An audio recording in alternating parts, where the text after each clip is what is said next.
two examples of this. Daniel chapter 3:25. Daniel 3 is this famous story about these three Israelite men, Shadrach, Meshach, and Abednego, who refused to worship a statue of the Babylonian king Nebuchadnezzar.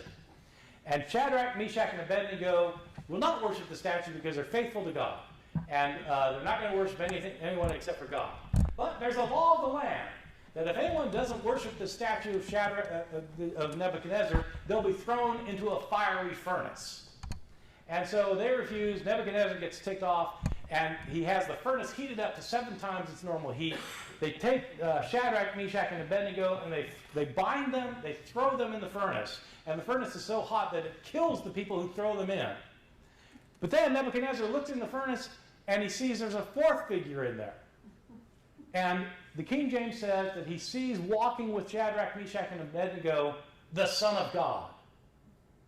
Now, of course, any Christian reader is going to read that and assume that Jesus is in there with them. But the Hebrew doesn't actually say the Son of God. It's not Hebrew, it's Aramaic at this point. It says a son of the gods, meaning some kind of angelic being. But it's not talking about the Son of God, Jesus. This is importing Jesus into the Old Testament, which is a theological move. So you might want to interpret it that it's really Jesus in there, but it's not what the text says. Okay, so you see what I mean? It's kind of subtle, but it ends up mattering. An even more important case is in the book of Isaiah, chapter 7, verse 14. So this takes a little bit longer to unpack. So the deal's this. Isaiah was a man living in the 8th century BCE who was a prophet who was a kind of advisor to the king Ahab. Ahaz? Who knows? Depends which Bible you're reading. King Ahab. And Ahab is upset because 2 foreign countries have attacked him. The northern country of Israel and the country of Syria have attacked Judah and have laid siege to Jerusalem. And Isaiah tells the king that he doesn't need to worry about these 2 kings that have attacked him because God's going to take care of the situation. And the king says, how will I know? And Isaiah says that God will give you a sign. A virgin shall conceive and bear a son, and you shall call him Emmanuel. That's the King James translation of it. And then he goes on to say, before the child is very old, he'll be able to eat honey and curds, and these 2 kingdoms will go back and not bother you anymore. Now, the point of this passage is that some woman's going to get pregnant or is pregnant already and is going to give birth, and before the child gets very old, the problem will pass away. Okay? But in the King James translation, it's translated, a virgin shall conceive. That gets quoted in the New Testament by the Gospel of Matthew as a reference to Jesus. A virgin shall conceive and bear a son, and you shall call him Emmanuel. In the book of Matthew, in the New Testament, quoting Isaiah chapter 7. Now, this is complicated, but when Matthew is quoting Isaiah, he's not quoting the Hebrew of Isaiah, he's quoting the ancient Greek translation of Isaiah, which does use the word virgin. But the Hebrew Bible, that is the base for the Greek translation and for the King James Version, doesn't say virgin. In the Hebrew Bible, it says, a young woman has conceived and will bear a son. The Hebrew word is alma, a young woman. It's not Bethula, which means a virgin. And so there's nothing in this passage about the woman being a virgin. She's a young woman. And that makes perfect sense in the context of Isaiah. A young woman will conceive or has conceived, and by the time her son is old enough, these kings are going to disappear. Well, the King James translators are being influenced by their knowledge of the quotation of this passage in Matthew and by their belief that Jesus was born of a virgin, and so they put it back onto Isaiah even though it wasn't originally there. See what I mean? So it's a bias of the translator that's affecting the translation. And so in most modern translations today, Isaiah 7:14 will be translated, a young woman will conceive or has conceived and will bear a son. Whereas in Matthew, of course, it's translated virgin because that's the word that's used there. All right, so anyway, so that's a case where you're not really seeing what Isaiah had to say because the translator's bias has gotten in the way. Finally, the textual basis of the translation. This is the third problem. I'll just do these, just mention these problems that tend to be in the New Testament, and just to give you the brief story of this, which is, since 1611, a lot of manuscripts have been discovered of the New Testament, Greek manuscripts. The New Testament was originally written in Greek, it was copied in Greek, and copies of those copies were copied over the years, over the centuries. Today we have something like 5,600 copies of the New Testament in Greek. The King James translation was based on like 8 or 10. And the 8 or 10 they used weren't very good. Now, it's all they had available to them. But since then, we've discovered thousands. But it means that we know more what the original text said because of these thousands, they're all different from each other. They have different wording here and there in the other place. And these few that were available to the King James translators were not very, very early. They were ancient. I mean, they were not very ancient. And in some places, they had mistakes in them from copies making mistakes. This led to a lot of problems. Here's one of the key ones. 1 John chapter 5, verses 7 and 8. This is called the Johannine comma. I don't know why they call it. So, Johannine, because it's in the book of 1 John, comma means just a phrase, a short phrase, or part of a sentence.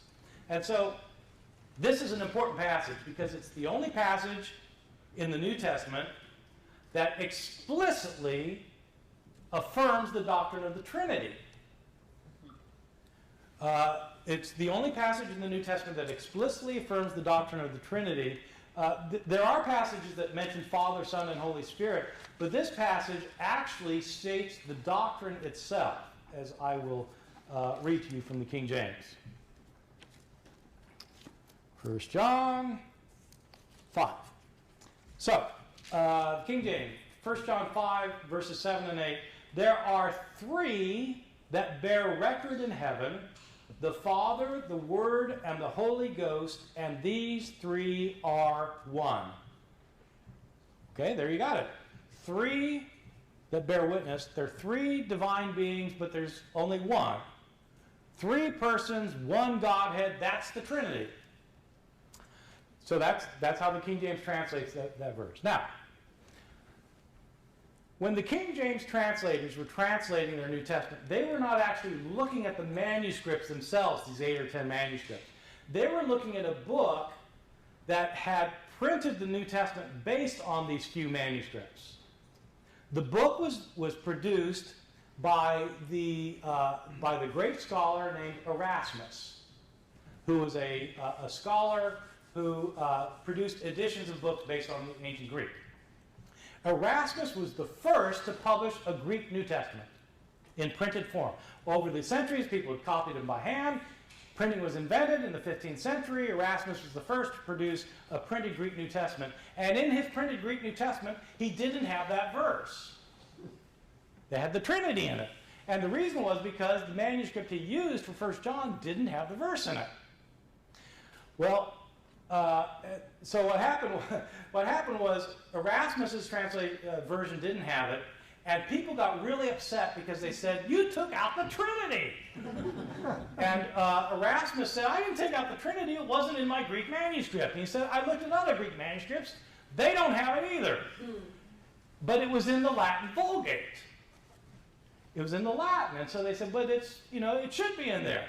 And Erasmus apparently said, if you can find me a Greek manuscript with that verse in it, I'll put it in my next edition. And so they produced a manuscript. In fact, they literally produced a manuscript. Apparently what happened is somebody copied it out in Greek, and when they got to this passage, they translated the Latin into Greek and put the verse in. And so Erasmus, who agreed to put it in his next edition, put it in his next edition, and so now the verse is in his second edition. And that's the edition that's the basis for the King James translation. So that's why it made it into English. See, it's because of this deal with Erasmus. So the verse actually is not originally part of 1 John. It was added later, but if you read the King James Bible, you would think it was in there. Okay, a couple of other instances that are not as complicated. The woman taken in adultery. This is the famous passage in the Gospel of John where Jesus is teaching in the temple, and they drag this woman in front of him. The Jewish authorities drag this woman before him, and they say she's been caught in the act of adultery, and according to the law of Moses, she's to be stoned to death. What do you say we should do? Well, this is setting a trap for Jesus, because if he says, well, yeah, stone her, then he's breaking his own teachings about love and forgiveness and mercy. But if he says, no, let her go, then he's breaking the law of Moses. So what's he supposed to do? Well, as you know, Jesus always has a way of getting out of these traps. And this time what he does is he stoops down, he starts writing on the ground. He looks up and he says, let the one without sin among you be the first to cast a stone at her. Goes back down, starts writing on the ground again. And one by one, they start feeling guilty for their own sins, and they leave until Jesus looks up again, and there's just the woman there. And he says, is there no one here to condemn you? She says, no, Lord, no one. And Jesus says, neither do I condemn you. Go and sin no more. That's the end of the story. Terrific story. The favorite story, we know it's the favorite story because in every movie produced in Hollywood, you've got to have this story. But even Mel Gibson's The Passion of the Christ, even though that's about Jesus' last hours on earth, he has to have a flashback when he remembers the story, because you've got to have the story if it's a Jesus movie. So it's in all. The problem is, this story was not originally in the New Testament. It's now found in John chapter 7 and 8, but in fact it's not in our ancient manuscripts. It was only in the later manuscripts that it was found, and so it made it into the King James Bible, so it came into English, so everybody knows the story, but it's not original to the New Testament. It was added by a later scribe. That's a problem. Final, last 12 verses of Mark. Mark is my favorite gospel because there are lots of reasons. The ending is quite stark. Jesus has been crucified. He's buried by Joseph of Arimathea. On the third day, the women go to the tomb, and it's empty. Jesus isn't in the tomb, but there's a man there who tells them that Jesus has been raised. And the man tells them, go tell the disciples that he will meet them in Galilee. And then the text says, the women said nothing to anyone. They fled from the tomb, for they were afraid. And that's it. That's the end. They didn't tell anyone. And Jesus didn't show up to anybody. That's it. It's over. So when you read this, you read it, you say, ay, ay, ay, how can it end there? Didn't Jesus show up? Didn't they go tell the disciples? Well, scribes in the Middle Ages had exactly the same reaction. They copied the Gospel of Mark, they got to the end of it, and it says the women fled from the tomb, didn't say anything to anyone, for they were afraid, and the scribes said, ay, ay, ay, it can't end there. And so they added 12 verses, in which the women go tell the disciples go to Galilee, Jesus talks with them there in Galilee, appears to them, and so you have a nice rounded ending. It ends then. Well, that ending was not originally in the Gospel of Mark. It was added by later scribes.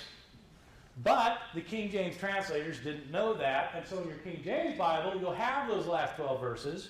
But in modern translations, most of the modern translations either won't include it or they'll put it in brackets and tell you that it's not original, but it was added later. Okay, well, so if you want to know what how